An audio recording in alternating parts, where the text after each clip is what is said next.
where the salt wind blows. A South Texas legend. Two nations divided, and a love stronger than war. A graphic novel. Book 1 by Roland Ram. Prologue. The land before. The wind that swept across the southern coast of the Great Gulf carried with it the taste of salt and ancient memory. Long before foreign sails appeared on the horizon, Before iron, gunpowder, crosses, chains, and sickness arrived from distant lands, the land itself shaped the people who lived upon it. The wind remembers, and the land remembers more. people of the tides. The coast belonged to the sea. There, the gulf rolled endlessly against the shore, its waves rising and falling like the breathing of some ancient creature. The Karankawa knew these waters better than anyone. Their villages stood near the coast where the sea provided life. At dawn, they pushed from shore while mist hovered above the water. They padded dugout canoes carved from great tree trunks. Their vessels skimmed across the bays so quietly that fish scarcely sensed their approach. At dusk, they returned with nets heavy with fish and stories gathered from the waves. Women prepared fish and shellfish while teaching the younger generations the songs and traditions that bound their people together. Children learned early that the sea could provide or take everything away. The sea speaks. The Karankawa painted their bodies with clay and shark fat, not just for protection from the sun, but to honor the waters that fed them and the spirits that watched over them. They hunted in the marsh, the swamps, and along the coast. The women prepared fish and shellfish while teaching the younger ones the ways of their people. At night, the elders spoke of storms that devour whole camps and of the ancestors who walked the same shores long ago. They believed the world was alive. The sea could be calm and generous, or rage like an angry spirit. People of the interior. Inland, where the land stretched endless in every direction, lived the Coahuiltecan people. They were not bound to one place.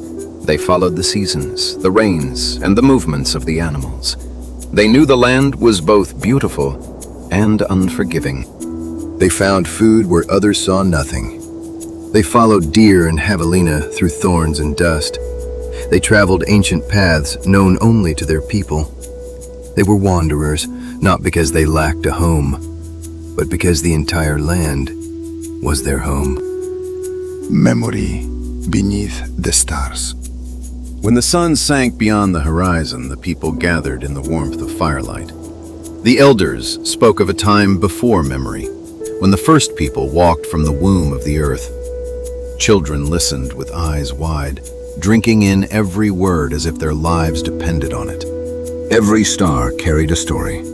Every stone a lesson. Their history lived not in carved stone, but in memory itself.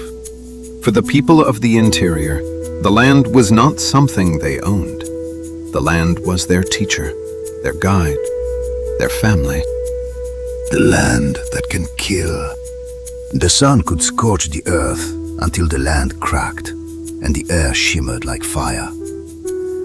The wind could scream across the plains until trees bent and campfires died. The clouds could gather like an army and roll in from every direction. Lightning could rend the sky and shake the ground. Dry channels could become rivers in a moment and swept away all in their path. And the sea, beautiful and boundless, could rise up as a beast and devour everything. The land could be both generous and merciless. The land remembered everything. Stories make enemies. The Karankawa found tracks near their waters, unfamiliar but real. The Coahuiltecan saw strangers from the coast, tall warriors painted like the sun.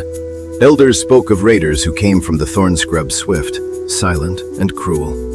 Storytellers warned of towering coastal warriors who took captives and left death in their wake. In their minds, each people saw the other as a threat, fierce, brutal, and without mercy. The children listened with fear in their hearts. They imagined monsters where there were only people. Some stories were true, others grew larger with every telling. Stories possess power, power enough to create enemies long before weapons are drawn. Beyond the horizon. Yet neither people understood that a far greater storm was already moving toward them. Beyond the horizon, beyond the sea, beyond anything their stories could have ever imagined. The wind already knew their names. The land was merely waiting. End of Prologue. Please return for part 1 of Where the Salt Wind Blows. Enemies